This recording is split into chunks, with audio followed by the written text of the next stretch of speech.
Hello दोस्तों, तो कैसे हैं आप सब। आई होप कि दोस्तों आप लोग बहुत अच्छे होंगे, मस्त होंगे, स्वस्थ होंगे। तो दोस्तों पिछले कक्षा में हम लोग पढ़े थे वाक्य अशुद्धि और हम लोग उस पर क्वेश्चन कर रहे थे वचन एवं लिंग पे, यानी कि कौन से अशुद्ध और शुद्ध वाक्य के बारे में पढ़ रहे थे। तो चलिए थोड़ा सा बचा है, 2-3 क्वेश्चन और करा देते हैं। उसके बाद नेक्स्ट क्लास में हम लोग उसी के आगे पढ़ेंगे, यानी कि कारक पे जो होता है अशुद्धि के बारे में पढ़ेंगे। ठीक है, कारक से संबंधित जो क्वेश्चन है संबंधित आएंगे, आपका शुद्ध और अशुद्ध वाक्य उस पर पढ़ेंगे। तो ये 2-3 क्वेश्चन हैं, इसको जल्दी से देख लीजिए। पहला क्वेश्चन है हम लोग का कि उसके अंग अंग काट डाले गए। उसके अंग अंग काट डाले गए।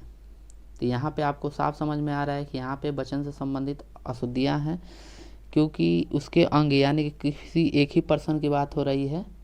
तो यहाँ पे जब हम लोग शुद्ध बनाएंगे तो आप लोग का हो जाएगा ये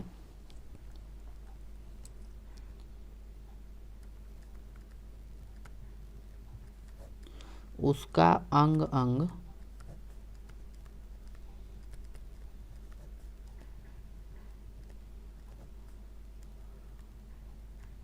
काट डाला गया।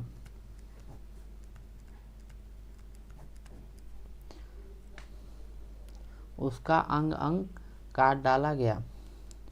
अब जो नेक्स्ट है आपका, नेक्स्ट अशुद्ध है, गिरते ही उसका प्राण निकल गया।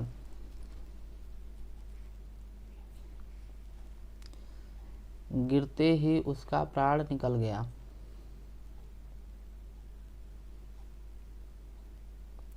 इसका जब शुद्ध हम लोग बनाएंगे तो इसका बनेगा आपका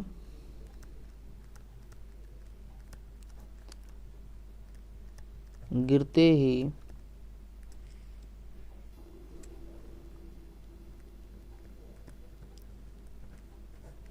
उसका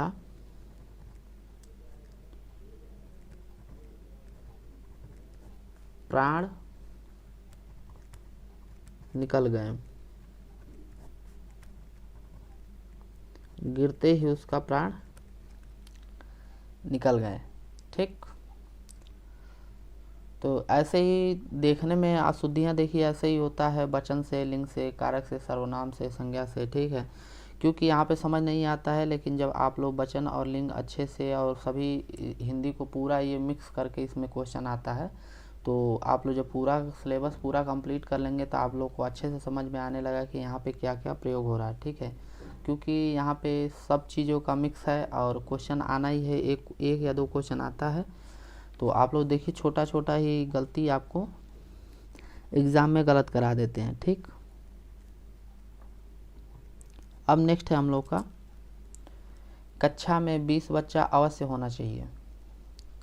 तो अब यहाँ पे देखते ही समझ में आ गया कि आप लोग का यहाँ पे वचन से संबंधित है, क्योंकि आपका 20 बच्चा है जो यहाँ पे आपका एक वचन में दिया है, तो यानी कि ये हो जाएगा आपका बहुवचन में होगा, क्योंकि यहाँ पे आपका बच्चा एक वचन में दिया है।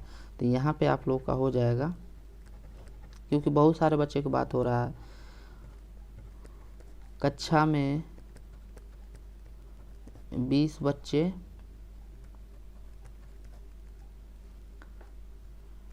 अवश्य होना चाहिए।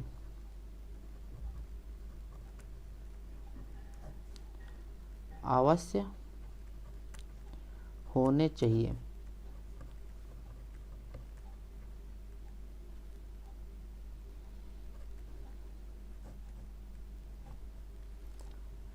कक्षा में 20 बच्चे अवश्य होने चाहिए। तो ये आपका शुद्ध रूप हो गया।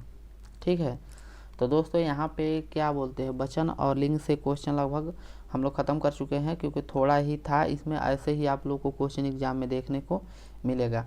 और नेक्स्ट क्लास में हम लोग क्या करेंगे, एक बार ध्यान से सुन लीजिए। नेक्स्ट क्लास में हम लोग कारक से संबंधित शुद्धियाँ और अशुद्धियाँ के बारे में हम लोग पढ़ेंगे। तो कारक से संबंधित शुद्धियाँ और शुद्धियाँ के बारे में पढ़ने से पहले हम लोग जानेंगे कि कारक में कौन कौन से क्या होता है।